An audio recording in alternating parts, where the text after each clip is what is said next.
Hello everyone. इस video में हम डिस्कस करने वाले हैं डेटा स्ट्रक्चर। डेटा स्ट्रक्चर क्या होता है? डेटा स्ट्रक्चर एक वाइड कॉन्सेप्ट है जिसमें हम ये स्टडी करते हैं कि कैसे हम डिफरेंट टाइप्स ऑफ डेटा को डिफरेंट वेज में स्टोर कर सकते हैं और उस डेटा को फर्दर यूज़ के लिए कैसे मैनिपुलेट कर सकते हैं, कैसे डिफरेंट ऑपरेशंस हम उस पर अप्लाई कर सकते हैं। Okay, so a data structure is a class of data that can be characterized by its organization and operations that are defined on it. Means data structure ये डिफ़ाइन करता है कि कैसे आपने डेटा को किस टाइप के डेटा को आप यूज़ कर रहे हैं, वो इंटीजर डेटा है, फ्लोट है, कैरेक्टर है, मीन्स किस डेटा टाइप को आप यूज़ कर रहे हैं और कैसे उस पर डिफरेंट ऑपरेशंस आप उस पर परफॉर्म कर सकते हैं। Data structure equals to organize data plus allowed operations. Organized data means वो जो डेटा हम यूज़ कर रहे हैं वो पर्टिकुलर रूल्स के अकॉर्डिंग स्टोर किया जाएगा और उस पर कुछ ऑपरेशंस आप परफॉर्म कर सकते हैं। अगर हम कहें अदर वर्ड्स में हम कह सकते हैं कि data structure is made of a set of data values. कुछ डेटा वैल्यूज़ को आप यूज़ करेंगे। अ set of functions specifying the operations permitted on data values.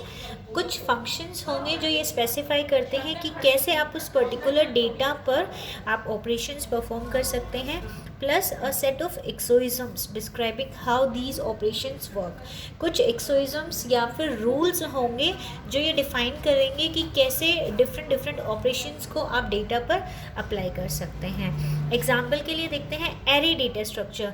अलग अलग डेटा स्ट्रक्चर्स हम पढ़ेंगे like stack, Q, link list etcetera, but यहाँ पर एक एग्जाम्पल के लिए हम देख रहे हैं कि एरे एक डेटा स्ट्रक्चर है जिसमें हम होमोजीनियस डेटा को, homogeneous means similar types of data, and by similar type of data means अगर आप इंटीजर यूज़ कर रहे हो तो सारा डेटा इंटीजर होगा, फ्लोट यूज़ कर रहे हो तो सारा डेटा फ्लोट होगा। अगर हमारे पास होमोजीनियस डेटा एलिमेंट्स हैं या सिमिलर डेटा टाइप एलिमेंट्स हैं तो उसको स्टोर करने के लिए हम एरे डेटा स्ट्रक्चर यूज़ कर सकते हैं। और एरे में कुछ मेमोरी लोकेशंस होंगी आपके पास।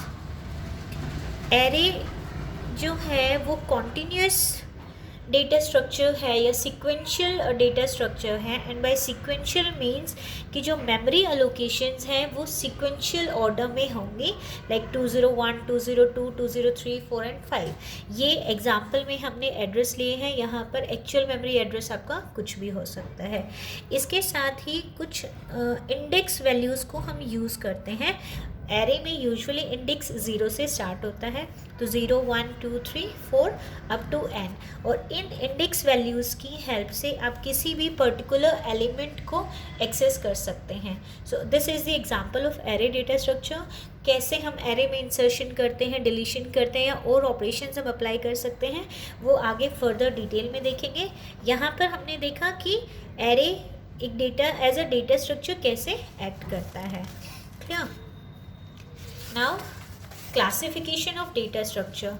क्लासिफिकेशन की अगर हम बात करें तो डेटा स्ट्रक्चर दो टाइप का हो सकता है, primitive data structure and non primitive data structure. Primitive data structure को फर्दर इंटीजर, फ्लोट, कैरेक्टर और पॉइंटर्स में डिवाइड किया जाता है। Similarly non primitive data structures को एरे, स्ट्रिंग, लिस्ट और फाइल्स में कैटेगराइज किया जाता है। इसके बाद लिस्ट भी आपकी टू टाइप्स की हो सकती हैं, लीनियर लिस्ट और non linear list. Linear list में आ जाते हैं आपके स्टैक और क्यूज, और नॉन लीनियर लिस्ट में आते हैं ग्राफ और ट्रीज। अब वन बाय वन हम देखते हैं कि प्रिमिटिव डेटा स्ट्रक्चर क्या होता है और नॉन प्रिमिटिव डेटा स्ट्रक्चर क्या होता है। सबसे पहले बात करेंगे प्रिमिटिव डेटा स्ट्रक्चर की। The data structure that are atomic, atomic means indivisible या जिन्हें फर्दर डिवाइड नहीं किया जा सकता, they are called primitive data structure, like integer, real, boolean, characters. ये सब क्या है? इन प्रिमिटिव डेटा स्ट्रक्चर्स हैं, इनको फर्दर स्मॉलर पार्ट्स में हम डिवाइड नहीं कर सकते। Clear? Next is non primitive data structure. The data structure that are non atomic means जिन्हें फर्दर डिवाइड किया जा सकता है are called the non primitive और कंपोजिट डेटा स्ट्रक्चर्स। एग्जाम्पल्स हो जाएंगे इसके records, array and strings. Next is linear and non linear data structure. Linear data structure वो डेटा स्ट्रक्चर है in which the data items are arranged in a linear sequence. Like अभी हमने array का example लिया था। Array is a linear data structure, linear data structure means जो address array में allocate किए जाएंगे दे विल बी सिक्वेंशियल, वो सिक्वेंशियल ऑर्डर में होंगे। ओके, लाइक अगर हम इंटीजर एरे की बात करें और एक इंटीजर 2 बाइट्स लेता है तो 201 के बाद नेक्स्ट जो एलिमेंट है, एरे एलिमेंट है, वो हमें कौन से एड्रेस पर मिलेगा, 203 पर। So linear array is a linear data structure is a data structure in which data items are arranged in a linear sequence। और non-linear data structure क्या होगा, जिसमें डेटा आइटम्स आपके लीनियर ऑर्डर में नहीं होंगे। For example tree, link list भी आपका नॉन लीनियर डेटा स्ट्रक्चर में आ सकता है, आता है, जिसमें हम नोड्स को अलग अलग मेमोरी लोकेशंस पर अलोकेट करते हैं। Clear? Then comes the homogeneous and non homogeneous data structure. Homogeneous term को भी अभी हमने डिस्कस किया था। होमोजीनियस डेटा स्ट्रक्चर क्या होता है, in which all the elements are of same type. वो डेटा स्ट्रक्चर जिसमें सभी एलिमेंट्स सिमिलर डेटा टाइप के होंगे उन्हें होमोजीनियस डेटा स्ट्रक्चर कहा जाता है। For example array, array is a homogeneous data structure. अगर आप इंटीजर एलिमेंट्स यूज़ कर रहे हैं या फिर जितने भी डेटा वैल्यूज़ हम यूज़ कर रहे हैं वो सभी इंटीजर हैं तो हम एक इंटीजर एरे क्रिएट कर सकते हैं। अगर सभी वैल्यूज़ कैरेक्टर हैं तो हम कैरेक्टर एरे क्रिएट कर सकते हैं। In non-homogeneous structure, the elements may or may not be of same type। non-homogeneous data structure में आपके elements जो हैं वो similar हो भी सकते हैं और नहीं भी हो सकते हैं। Like records, जब हम students का record रखते हैं तो उसमें student का name भी हो सकता है जो character values लेता है, students की age भी हो सकती है जो integer value लेता है, student के marks भी होते हैं जो float values लेते हैं। तो जहाँ पे different type of data types हम यूज़ करेंगे वो स्ट्रक्चर क्या कहलाएगा, नॉन होमोजीनियस स्ट्रक्चर। क्लियर?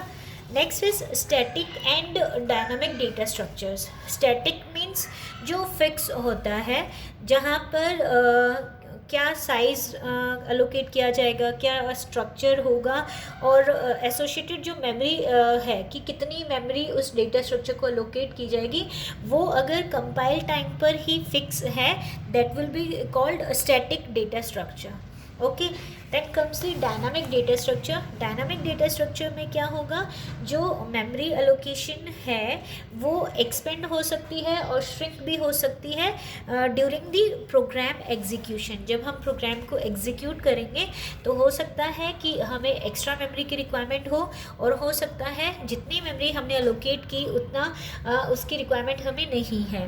तो डायनामिक डेटा स्ट्रक्चर में जो रन टाइम पे है वो आपकी मेमोरी डिसाइड होती है कि किस पर्टिकुलर एलिमेंट को कितनी मेमोरी मिलेगी और कौन सी लोकेशन पर मिलेगी। So these are the type of data structure, different categories of data structure. Now हम बात करेंगे ऑपरेशंस जो data structure different data structures पर हम अप्लाई कर सकते हैं।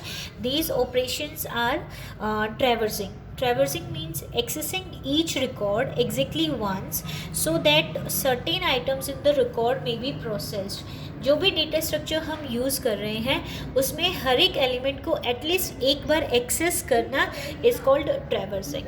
क्लियर? लाइक कोई भी एक मैंने लिस्ट लिया जिसमें एग्जांपल के उसमें हमने ले लिया 17, 20, 32, 5 और 9। This is a list of some numbers. तो इसमें अगर हम हर एक एलिमेंट को एटलीस्ट एक बार एक्सेस करते हैं, we read 17, then we read 20, then 32, then 5 and then 9।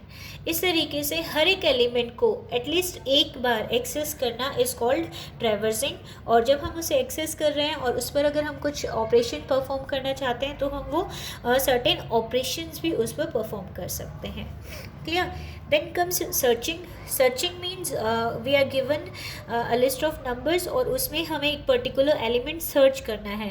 Like this is the list of the element 17, 20, 32, 5 and 9 और मुझे इसमें सर्च करना है 32। सो होगा क्या, 32 को हम कंपेयर करेंगे 17 से, 20 से और 32 आपका मैच हो जाएगा 32 से। तो इस केस में क्या होगा, आपकी सर्च सक्सेसफुल हो जाएगी। बट सपोज हम सर्च कर रहे हैं यहाँ पर 10, तो 10 को हर एक एलिमेंट से कंपेयर किया जाएगा। अगर वो एलिमेंट मैच हो जाता है तो सर्च सक्सेसफुल होगी, अदरवाइज 10 के केस में क्या है, सर्च अनसक्सेसफुल है। अनसक्सेसफुल मीन्स ये एलिमेंट आपका इस लिस्ट में प्रेजेंट नहीं है। ठीक है। Then comes the inserting. Inserting means एक न्यू रिकॉर्ड हम डेटा स्ट्रक्चर में ऐड करेंगे, एक नया नंबर हम इस लिस्ट में ऐड करेंगे। Deleting means removing a record from the structure, already existing record को हम डिलीट करेंगे। सोर्टिंग। सोर्टिंग मीन्स या तो असेंडिंग ऑर्डर में या फिर डिसेंडिंग ऑर्डर में हम अपने लिस्ट को सॉर्ट करते हैं अकॉर्डिंग टू सम की में आपका अकॉर्डिंग टू अगर अल्फ़ाबेट्स की हम बात करें, लाइक नेम की अगर लिस्ट है तो उसे हम अल्फ़ाबेटिकल ऑर्डर में असेंडिंग और डिसेंडिंग ऑर्डर में सॉर्ट कर सकते हैं। अगर हम नंबर्स यूज़ कर रहे हैं तो हम उसे असेंडिंग और डिसेंडिंग ऑर्डर में सॉर्ट कर सकते हैं। Then comes merging. Merging means combining the records in two different sorted files into a single sorted file. Merging means हमारे पास दो sorted list हैं, उन्हें कंबाइन करके एक सिंगल सॉर्टेड लिस्ट जनरेट करना इज कॉल्ड मर्जिंग। और मर्जिंग की ये प्री रिक्विसाइट होती है कि जो दो लिस्ट आप यूज़ कर रहे होंगे they should be sorted. Okay, अगर ये सॉर्टेड हैं तभी आपको करेक्ट सॉर्टेड लिस्ट मिलेगी आफ्टर मर्जिंग, अदरवाइज आपके जो रिज़ल्ट है उसमें जो रिज़ल्ट है वो आपका गलत हो सकता है। तो प्री रिक्विसाइट है कि लिस्ट सॉर्टेड होनी चाहिए। अगर वो सॉर्टेड नहीं है तो पहले आप उन्हें सॉर्ट करेंगे और उसके बाद आप उस पर मर्जिंग ऑपरेशन अप्लाई करते हैं। Clear? Then comes the splitting. Splitting means records in a very big file are split into smaller files for processing. अगर एक बहुत ही लार्ज फाइल को हम यूज़ कर रहे हैं तो उस फाइल को हम स्मॉलर पार्ट्स में स्प्लिट कर लेते हैं प्रोसेसिंग